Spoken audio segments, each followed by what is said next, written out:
1 Chronicles chapter 7. Ang lahi ni Isakar. May 4 na anak si Isakar, sina Tola, Puwa, Jashub at Shimron. Ito ang mga anak ni Tola, sina Uzi, Refaya, Jeriel, Jamai, Ibsam at Shemuel. Leader sila ng mga pamilya sa angkan ni Tola at lahat sila ay matatapang na sundalo nung time nila. Nung panahon ni King David, umabot ang bilang nila sa 22,600. Anak ni Uzi si Izrahiya. Leader ng mga pamilya si Izrahiya at ang 4 niyang anak na sina Michael, Obadiah, Joel at Ishiya. Marami silang asawa at anak, kaya nakapagpadala sila ng 36,000 na lalaki para maging sundalo. Ayon sa official records, umabot sa 87,000 na matatapang na lalaki mula sa mga pamilya sa tribe ni Isakar ang pwedeng maging sundalo. Ang lahi ni Benjamin at ni Dan. May 3 anak si Benjamin, sina Bela, Beker at Jediel.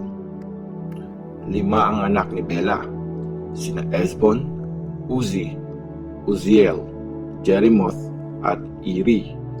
Leader sila ng mga pamilya sa angkan nila at lahat sila ay matatapang sundalo.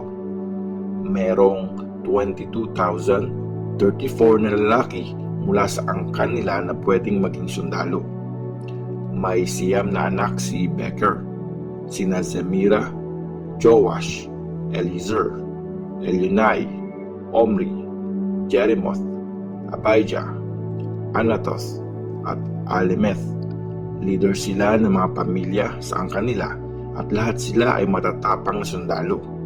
Sa official record ng pamilya nila, 20,200 ang nalista na pwedeng maging sundalo. Isa lang ang naging anak ni Jediel, si Bilhan yun. 7 naman ang anak ni Bilhan, sina Jeush, Benjamin, Ehud, Jenanah, Zetan, Tarshish, at Ahishahar. Leader sila ng mga pamilya sa angkan nila at lahat sila ay matatapang na sundalo. Merong 17,200 mula sa angkan nila na pwedeng maging sundalo. Kabilang din sa tribe na ito sina Shupim at Hupim. Galing sila sa lahi ni Ir. Si Dan naman ay may 1 anak, si Hushim. Ang lahi ni Naphtali. Si Naphtali ay anak ni Bilha. May 4 na anak si Naphtali, sina Jaziel, Guni, Jezer at Shalum. Ang lahi ni Manase. 2 ang anak ni Manase sa aliping Aramean na naging asawa niya, sina Azriel at Makir. Si Makir ang tatay ni Gilead. Kumuha si Makir ng asawa para kina Hupim at Shupim. May kapatid na babae si Makir, siya si Maaka.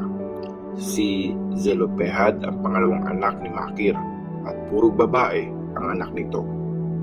2 ang naging anak ni Makir sa asawa niyang si Maaka. Peresh ang pinangalan nito sa panganay at Sheresh naman sa bunso.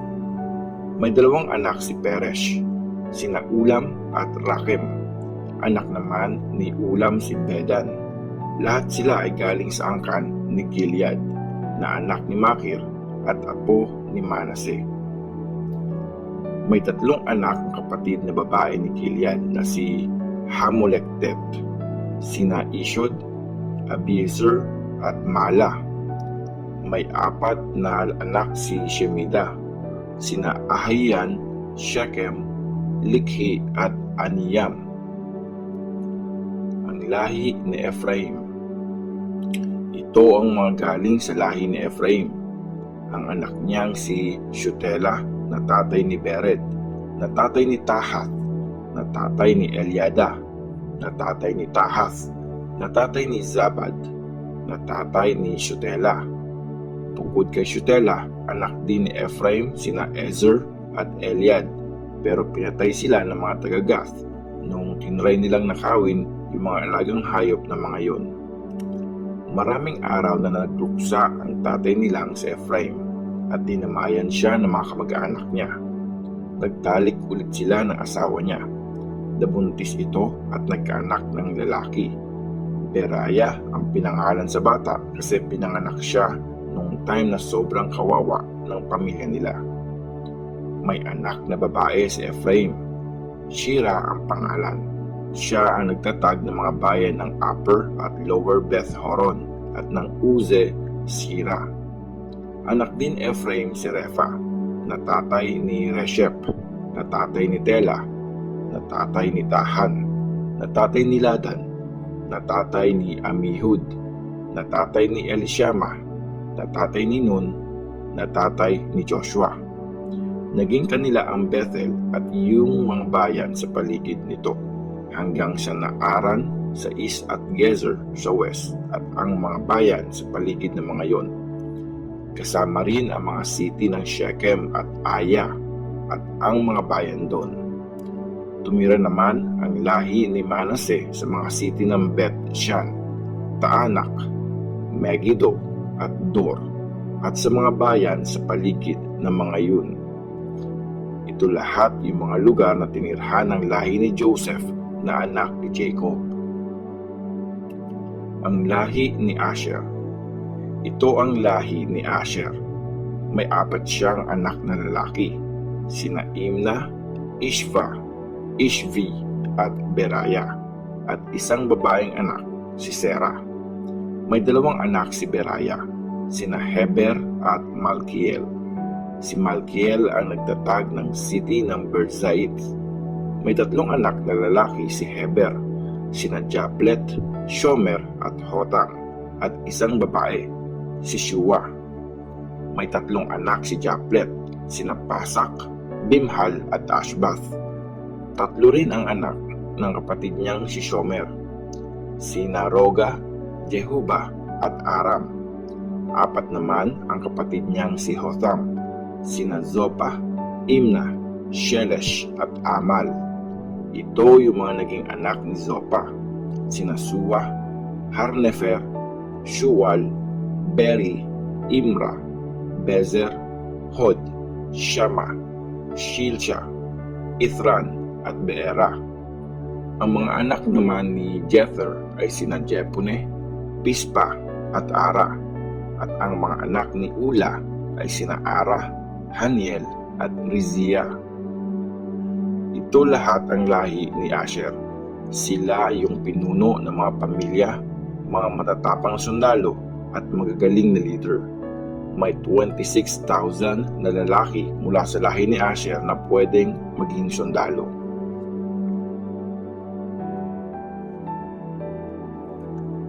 First Chronicles chapter 8.